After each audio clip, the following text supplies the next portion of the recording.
Welcome to Pro Tips. Hi, I'm Dean Wedekind with Maxi-Lift and another in our series of bucket elevator inspections. Now, of course, in this series, we've talked a lot about inspecting the buckets, inspecting the belting, the important parts of that.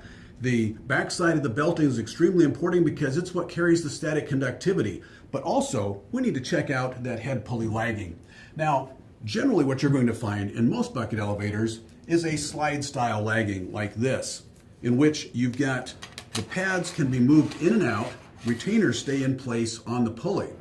What you want is a lagging that's static conductive, oil resistant, and flame retardant that also provides a lot of traction. And that's what you're going to get with a slide style lagging.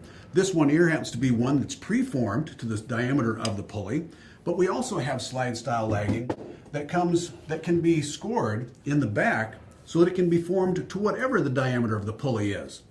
And of course, it's going to slide in and out just the same as the other one. The nice thing about that is as the lagging wears through the years, you can wear down the very middle of the lagging and lose the crown. You can replace that lagging then without having to replace the head pulley. Like I said, most of the time, new pulleys come with lagging installed on them, but what if you have a pulley that doesn't have lagging on it or has the wrong kind of lagging in your facility? Let's look back at a photo that I showed in an earlier Pro Tips and what can be done to remedy that situation. In this photo, if you happen to see this earlier in the other Pro Tip, you'll notice it's a cast iron pulley with a layer of belt lagging and then a belt that the buckets are attached to. This isn't a good situation. If you remember also, that pulley was very close to the sides of the trunking. So it'd be good to replace out that lagging and that pulley completely.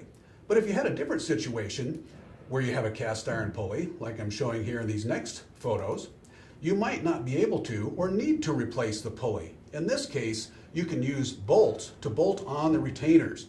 And of course you would have to with a cast iron pulley because you can't weld steel retainers to a cast iron pulley. But regardless, even if it was a steel pulley, you can see a little bit closer up in there, you can see the bolts holding the retainers in. But even if it was a steel pulley, you can't weld in most bucket elevators, so you would have to bolt it in.